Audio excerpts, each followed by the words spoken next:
열왕기상 17장 9절에서 12절입니다. 열왕기상 17장 9절에서 12절 우리 다 같이 한 목소리로 합독하겠습니다. 시작. 너는 일어나 시돈에 속한 사르밧으로 가서 거기 머물라. 내가 그곳 과부에게 명령하여 내게 음식을 주게 하였느니라.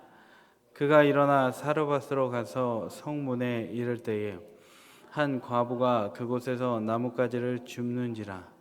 이에 불러 이르되 청하건대 그릇에 물을 조금 가져다가 내가 마시게 하라. 그가 가지러 갈 때에 엘리야가 그를 불러 이르되 청하건대 내 손에 떡 한 조각을 내게로 가져오라. 그가 이르되 당신의 하나님 여호와께서 살아계심을 두고 맹세하노니 나는 떡이 없고 다만 통에 가루 한 움큼과 병에 기름 조금뿐이라. 내가 나뭇가지 돌을 주어다가 나와 내 아들을 위하여 음식을 만들어 먹고 그 후에는 죽으리라. 아멘. 열왕기상 17장 9절에서 12절의 말씀을 통해 나뭇가지를 줍는 인생일지라도 라는 제목으로 말씀 전하겠습니다. 어제 본문에서 엘리야는 수년 동안 비가 내리지 않을 것이라고 선언합니다. 이후 비가 내리지 않았고 시내가 마르는 현상이 일어났습니다. 하늘에서 비가 내리지 않으니까 시내가 다 말랐겠죠. 이제 하나님께서는 오늘 본문에서 선지자 엘리야를 새로운 곳으로 보내시고 그곳에서 나뭇가지를 줍는 여인을 만나게 합니다. 그 과정을 보면서 고된 인생을 사는 자들에게 은혜를 베푸시는 하나님에 대해서 다 같이 공부해 보도록 하겠습니다. 8절에서 9절입니다. 여러분 성경을 보시고 읽어 주시겠습니다. 8절에서 9절 시작. 여호와의 말씀이 엘리야에게 임하여 이르시되 너는 일어나 시돈으로 속한 사르밧으로 가서 거기 머물라. 내가 그곳 과부에게 명령하여 내게 음식을 주게 하였느니라. 엘리야가 가야 할 땅은 사르밧입니다. 사르밧은 시돈에 있습니다. 근데 그곳은 비를 주관하는 이 바알 신을 섬기는 본산지였습니다. 그래서 문제가 많았던 것이죠. 그러니까 간신히 그리 시냇가에서 쉬고 있던 그 사르밧 엘리야에게 이제는 우상소굴로 가라는 것은 어찌 보면 잔인해 보입니다. 그리고 또 문제는 뭐냐면 사르밧은 거리가 너무 멉니다. 그리시네가 여기에 쉬고 있는 곳에서 160km가 된다는 거예요. 그러니까 우리 동성교회에서 거리로 따져보면 강원도 양양까지 거리를 가라는 거죠. 사르밧은 또 결정적으로 엘리야에게는 위험한 곳이었는데 왜 그러냐면 그 아합의 아내 이세벨의 친정 고향이기도 합니다. 이렇듯이 그 엘리야는 사르밧으로 가야 할 이유보다 어찌 보면 가지 않아야 할 이유가 더 많습니다. 그럼에도 오늘 하나님은 엘리야에게 네가 사르밧으로 가야겠다라고 말씀하신 거죠. 그러면 이렇게 많은 가지 말아야 될 이유에도 불구하고 가야 할 이유 3가지를 한번 보도록 하겠습니다. 첫 번째로 엘리야가 사르밧으로 가야 하는 이유는 사르밧 사람들에게 하나님의 영광을 나타내기 위해서 가야 한다는 것입니다. 어제 본문 17장 1절에 보면 엘리야는 이렇게 선언합니다. 이스라엘의 하나님 여호와께서 살아계심을 두고 맹세하노니 내 말이 없으면 수년 동안 비도 이슬도 있지 아니하리라 하니라. 이렇게 선언했어요. 오늘 엘리야가 사르밧에 가서 할 것도 이것과 똑같은 거예요. 바알 숭배의 본산. 그러니까 비가 내려야 되는 당시 농경사회니까 비를 주는 바알이 그들이 숭배의 대상이었던 거예요. 그러니까 바알을 섬기는 시돈 시골 마을이지만 그 마을 한복판에서 만물의 주관자는 하나님이시다. 비를 내리시게 하는 것은 하나님이다. 전 우주를 통치하시는 것은 하나님이다라는 것을 선명하게 나타내라는 하나님의 명령이 있었다는 거예요. 여러분 지금 담임 목사님과 그 단기 선교팀이 필리핀 선교 중입니다. 해외 선교를 하려면 재정도 많이 필요하고 시간도 필요하고 인력도 필요하고 뭐 안전에도 문제가 있고 건강에도 문제가 있습니다. 또 가시는 분들은 이 생업을 중단하고 또 가시는 분들 금전적으로도 손해가 많은 분들도 있으시죠. 실제로 그렇기도 하고요. 그럼에도 불구하고 집을 떠나서 낯선 땅에서 사서 고생하시는 이유는 무엇입니까? 그것은 바로 오늘 말씀과 같이 바알 숭배, 소굴에 간 엘리야와 같이 필리핀 땅과 사람들을 그리스도의 사랑으로 섬기고 구원하는 데 가교 역할을 하고자 해서 간다라는 것입니다. 여러분 오늘 지금은 벌써 둘째 날인데 하나님께서 그 엘리야가 그 땅 그리 시내가에 머무르지 않고 발길을 사르밧으로 옮겼을 때 함께 하시는 하나님이 여러분 우리 필리핀 선교팀 모두에게도 함께 하시는 은혜가 있기를 간절히 소망합니다.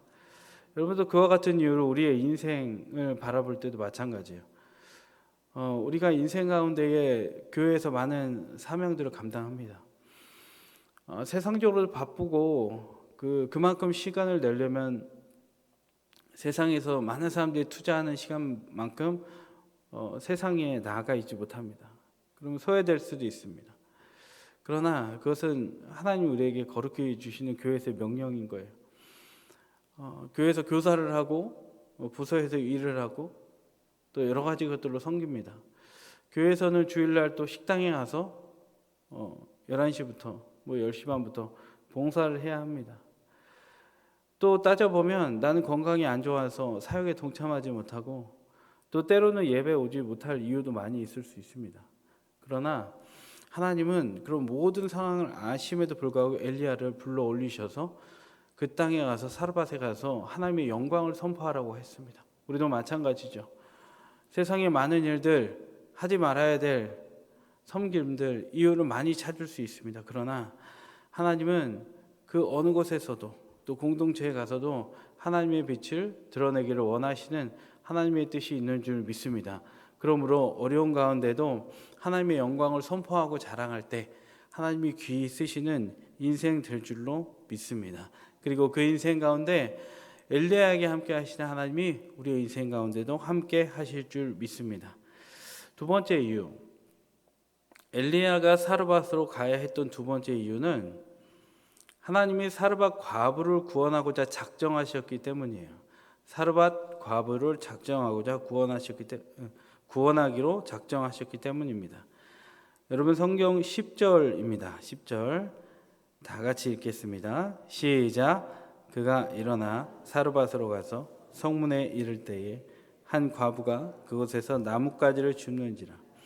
이에 불러 이르되 청하건대 그릇에 물을 조금 가져다가 내가 마시게 하라. 오늘 사르밧 여인은 이 흩어진 나뭇가지들을 주워다가 음식을 해먹을 작정이었습니다. 가진 게 별로 없지만 그거라도 해서 먹어야 했기 때문이죠. 그런 그에게 오늘 엘리야는 나타나서 물을 달라라고 청하죠. 11절에선 떡 한 조각을 가져오라라고 이렇게 말하는 거예요. 여러분 어찌 보면 엘리야는 상당히 배가 고픈 때이기도 했습니다. 그런데 오늘 이 10절과 11절을 보면 떡을 가져와라 물을 가져와라 한 말을 왜 했을까요? 이미 엘리야는 하나님으로부터 말씀을 들었는데 내가 가면 너에게 음식을 줄 사람이 기다리고 있다. 내가 음식을 너에게 주기로 했다. 이미 다 준비해놨다. 그러니까 엘리야는 그것을 듣고 출발했지 않습니까? 그러니까 사르밧에 도착했을 때 여인을 보고 그 여인을 테스트한 거죠. 떡을 달라, 물을 달라. 그리고 그 여인이 나에게 떡과 물을 주면 하나님이 예비하신 사람이구나 알 수 있었던 거죠. 그래서 엘리야는 오늘 들은 말씀대로 물과 떡을 달라고 했던 것이죠. 12절에 여인은 자신의 처지를 말합니다. 한번 보시고 12절을 눈으로 보세요. 중간까지 보시면 그가 이르되 당신의 하나님 여호와께서 살아계심을 두고 맹세하노니 나는 떡이 없고 라고 말합니다. 무엇이 없다고 말합니까? 나는 떡이 없다. 여기서 떡은 원어로 마오그라고 합니다. 이 마오그는 짐승의 마른 똥 위에 목탄을 올려놓고 이 굽는 그런 떡 조리 방법을 말합니다. 이스라엘은 이렇게 구워진 떡을 부정하다고 합니다. 그래서 먹지 못할 음식이다 이렇게 생각해서 먹지 않습니다.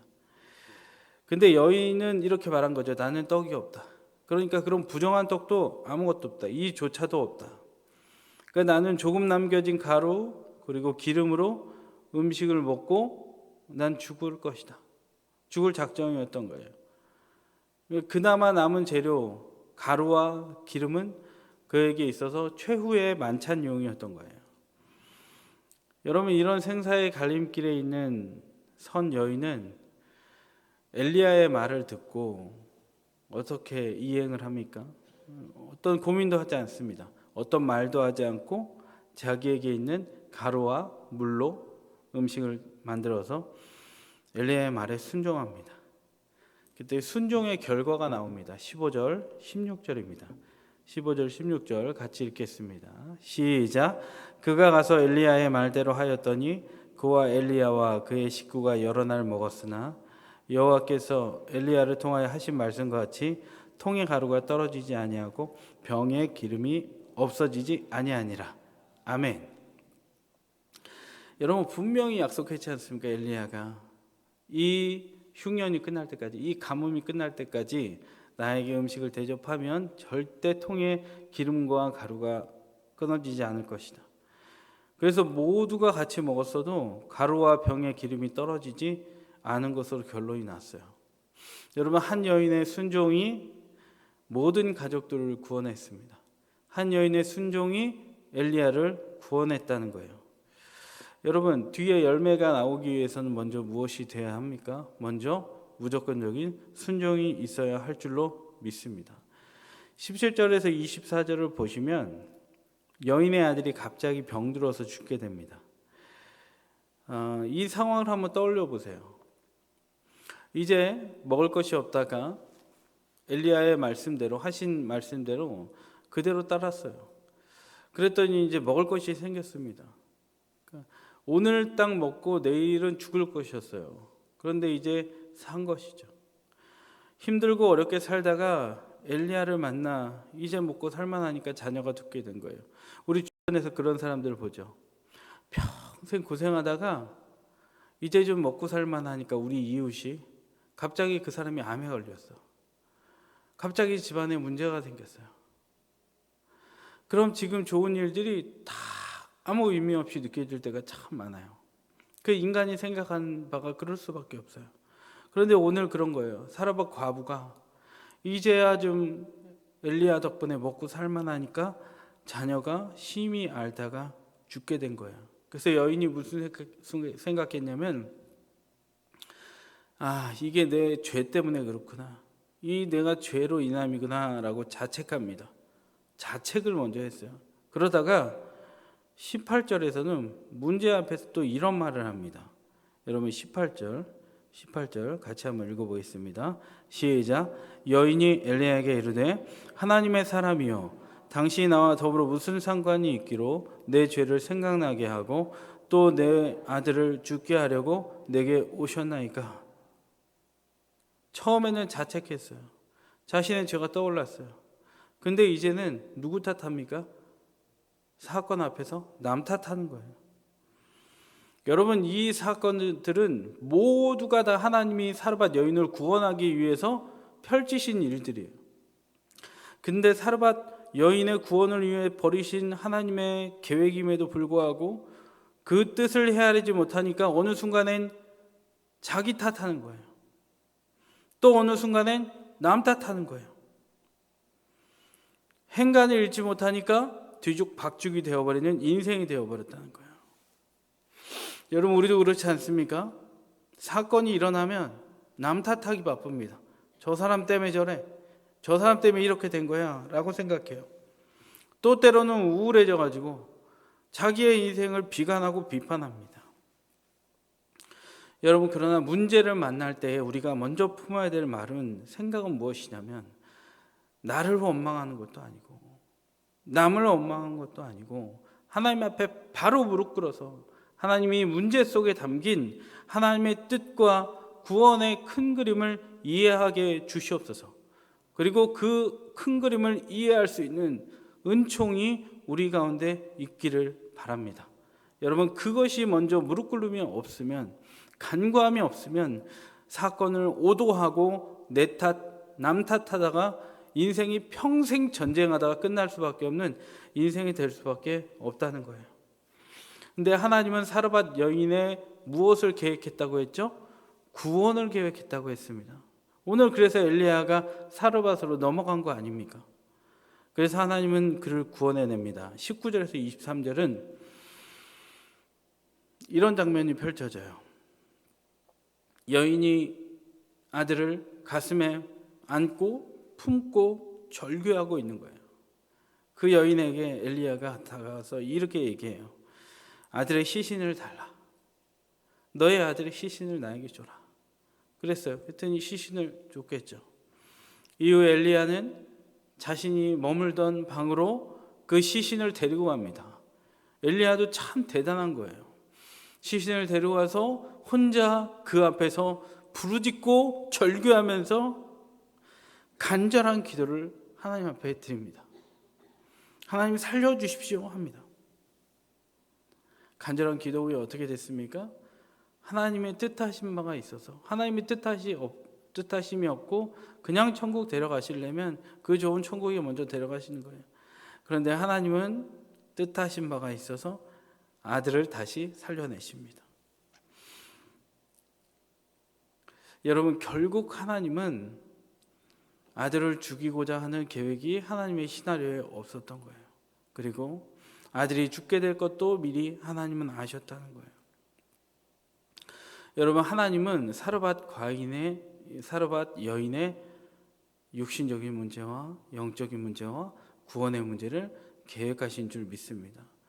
그래서 이 여인은 불쌍히 여기셔서 그리시네가에서 160km나 떨어진 사르밧까지 보내주셨고, 엘리야가 음식 대접을 받게 했고, 그리고 아들이 죽었고, 하나님은 그 자리에서 엘리야를 통해서 그 아들을 살려주신 역사를 이뤄주신 줄 믿습니다. 그러니까 그 사르밧 여인의 그 인생에서 일어난 모든 사건은 우연이 아니었던 거예요. 갑자기 애가 아파서 죽게 된 것도 아니에요. 하나님의 철저한 계획이었어요. 지난주 금요 성령 집회 때도 목사님 설교에서 우연이라 쓰고 섭리라 읽는다고 했잖아요. 우리 생에 일어나는 모든 순간들이 우연이라 쓰고 섭리라 읽어야 할 줄로 믿습니다. 그러므로 여러분, 우리 삶도 마찬가지예요. 한번 떠올려 보세요. 사르밧 과부의 여인의 아들처럼 우리 자녀가 다 죽게 되었어도 여러분의 기도로 여러분의 자녀가 살아나는 은총이 있기를 바랍니다. 남편이, 아내가, 여러분 지인이 아니면 친척들이 예수도 안 믿고 육신도 아프고 영혼도 아픈지라도 여러분 말씀대로 여러분이 행해서 여러분의 선한 영향력과 하나님의 뜻 가운데 오늘도 이 새벽에 기도할 때 그 영혼이 살아나는 축복이 있기를 바랍니다. 아들을 살려주셨고 먹을 것이 있게 하셨어요. 어찌 보면 육신적인 거예요. 근데 마지막으로 결론적으로 하나님은 사르밧 과부에게 믿음을 주셨어요. 먹을 걸 주셨고 아들을 살려주셨으니 믿음을 주십니다. 24절입니다. 같이 한번 읽겠습니다. 24절 시작. 여인이 엘리야에게 이르되 내가 이제야 당신은 하나님의 사람이시오 당신의 입에 있는 여호와의 말씀이 진실한 줄 아노라 하니라. 여러분, 여기서 뭐라 그래요? 믿음의 고백을 하는 거죠. 근데 이 이전에 사르밧 여인은 상태가 어땠습니까? 12절 눈으로 보시면 사르밧 과부가 엘리야를 처음 만났을 때 하나님을 어떻게 표현했습니까? 그가 이르되 당신의 하나님이라고 그랬습니다. 나의 하나님이 아니에요. 그런데 이제 아들의 죽음과 소생을 통해서 사르밧 과부는 여호와 하나님을 향한 참 믿음을 갖게 된 거예요. 하나님은 엘리야를 통해서 사르밧 과부의 궁핍한 나뭇가지를 줍어서 생명을 연명했던 삶의 민생의 문제를 해결해 주셨을 뿐만이 아니라 그의 아들이 죽었으나 하나님이 다시 살려주셨을 뿐만이 아니라 이 전 과정을 통해서 하나님은 믿음이 없던 사르밧 과부의 믿음이 생겨나는 역사를 해주셨다는 거예요. 여러분, 우리도 인생에서 그리 시냇가에 물이 마르고 마지막 나뭇가지를 줍는 소망 없는 심정으로 살 때가 있습니다. 한 치 앞도 안 보이는 내 처지에 괴로울 때도 있습니다. 그러나 오늘 우리가 읽은 17장은 딱 요약하면 이거예요. 말씀을 따라 사는 사람들에게 베푸시는 하나님의 은총이 분명히 있다, 이거예요. 그러면 여러분 먼저 말씀을 알고 그 말씀에 순종하는 자세가 우리가 반드시 있어야 할 줄로 믿습니다. 그때 약속된 복이 임할 줄 믿습니다. 엘리야도 그리 시냇가에서 쉬고 싶지만, 까마귀가 물어준 떡과 고기를 먹고 좀 쉬고 싶었지만, 그는 하나님의 말씀을 따라서 정말 어찌 보면 가기 싫은 사르밧으로 갔습니다. 그의 순종의 발걸음 가운데 하나님이 함께 하셨습니다.